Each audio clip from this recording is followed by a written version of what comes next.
जी बनारस से लेके जब से निकले हैं तब से प्रतिकूलता का भोजन नहीं मिलना, हाँ, सर्दी, सबको सहना। क्योंकि लक्ष्य हमारा बहुत बड़ा रहा है। हमारा लक्ष्य रहा ब्रह्म प्राप्ति, भगवत प्राप्ति। अब इसमें हम कदम पीछे नहीं हटा सकते, चाहे जितना कष्ट मिले। तो वो जो जिसे तुम कष्ट कहते हो, वो हमारी तपस्या बन गई, वो हमारी साधना बन गई, वो हमारी जितेंद्रियता बन गई। महाराज जी तब आपको लगा नहीं महाराज जी, अभी तो महाराज जी नहीं, हमको केवल एक ही बात लगती थी कि हमें भगवान दर्शन दे। वो ये प्रतिकूलता को बाहर नहीं, बिल्कुल नहीं, कभी हमें नहीं लगा।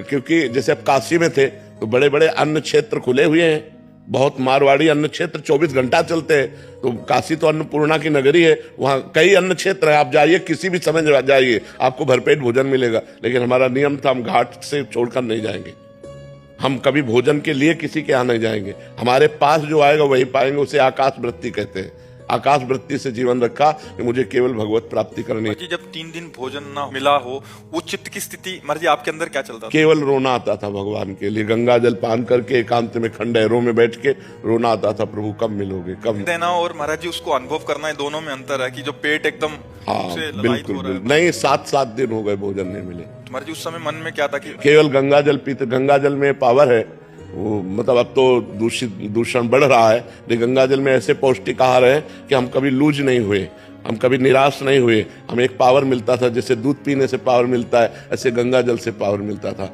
और लक्ष्य था भगवान की प्राप्ति, मर चाहे जाऊं मुझे भगवान चाहिए। तो उस जिद के कारण सब सह गए, भगवान सब चाहते रहे, वैसी क्षमता भी भगवान देते हैं, हमारा मन उत्साहित है। आपके मन में कभी आया नहीं कि हमारा भी एक जगह कुटिया हो, भोजन मिल जाए ऐसे?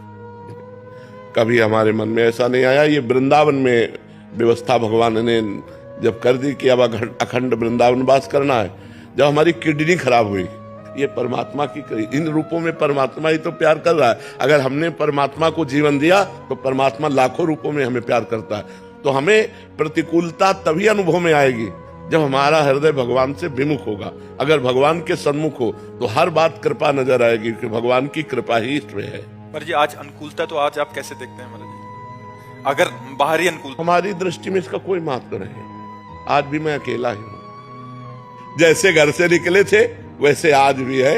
हमारे पास कुछ नहीं है, ये सब श्री जी का वैभव है।